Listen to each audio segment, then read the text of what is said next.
What's going on? Brian Tong here, and welcome to the Apple Byte for everything good and bad inside the world of Apple. The hottest story of the week that is bugging the crap out of many iOS 11.1 users is the letter I bug that autocorrects when users type an I by itself to either an exclamation point or replaces it with the letter A followed by a question mark in a box. I know you've seen it. Now, I have the bug on my phone, but it isn't affecting all users, just a whole lot of them, and mine didn't even show up until a couple days ago. But it can really water down a message, for that special someone. Or completely ruin the lyrics to your favorite song. Heck, even Apple isn't immune to it. See, that one's too good. We gotta give props to Jeremy Burge for that one. Legend. Newsflash, Apple has just fixed the bug with the release of iOS 11.1.1. So take a moment and go get it. Now, back to our regularly scheduled programming. But seriously though, how did this get through? Like, it's been going on for a week. Has the quality control dropped off that bad? Like, this is bad and more than worthy of a bad Apple. Oh hell no! But there's a good Apple coming from the latest public beta releases as well.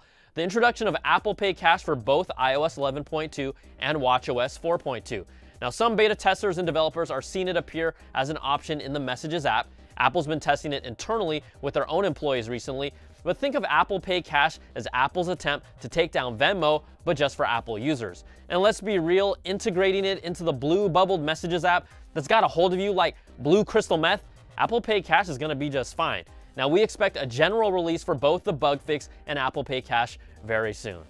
All right, the iPhone X has only been out for about a week, but who knew that Emojis were going to be such a big deal? And I'll be the first to admit I was the #1 hater. I mean, they're cute and all, but to tout them as one of the reasons to get a new iPhone X? No. And it's not like I was going to use them regularly until Emoji Karaoke. Like, how could you avoid social media without seeing these things? They were everywhere. And you know what? They're damn fun. Like this one. Due to copyright issues, we were unable to use your favorite artists like Bruno Mars or Taylor Swift. Instead, we have handpicked this fine folk song from our music library, so we don't get sued. Sailing with no destination, roam the open ocean, singing, where is my heart? 'Cause I've been wondering where you are. So, I take it all back. Emojis are amazing. Emojis are for everyone, but they still aren't worth it for a $1,000 phone. Okay, the iPhone X has been making the rounds, and DxOMark has given it its highest mark for photo performance on a phone with a score of 101. That's really impressive, with an 89 for video and a 97 overall. That leaves the Pixel 2 still as the top-rated smartphone camera with an overall score of 98, a photo performance score of 99, and a video score of 96. Now, you can check out MKBHD's awesome explainer of the DxOMark scoring system, which is a weighted mix of scores and isn't based out of a scale of 100. So, if you're wondering how good is the iPhone X's camera, it's the cream of the crop. In fact, it's so good that people on Twitter are complaining that the selfie camera is a little too good. Like this girl. And this guy. And this girl too. And okay, yeah, not gonna lie, that's pretty bad.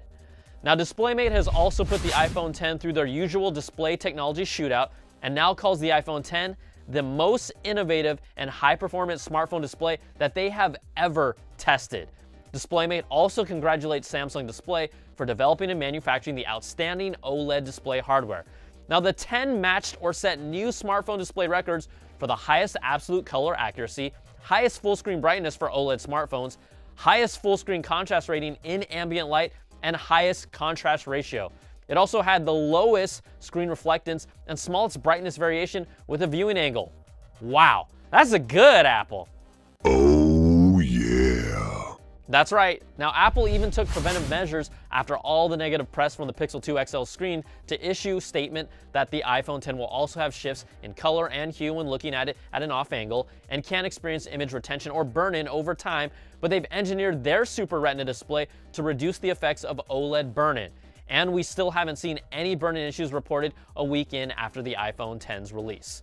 So, the iPhone X display is great, and Samsung is just as happy about that. Not only did they help build it, they also make about $110 for every iPhone X sold.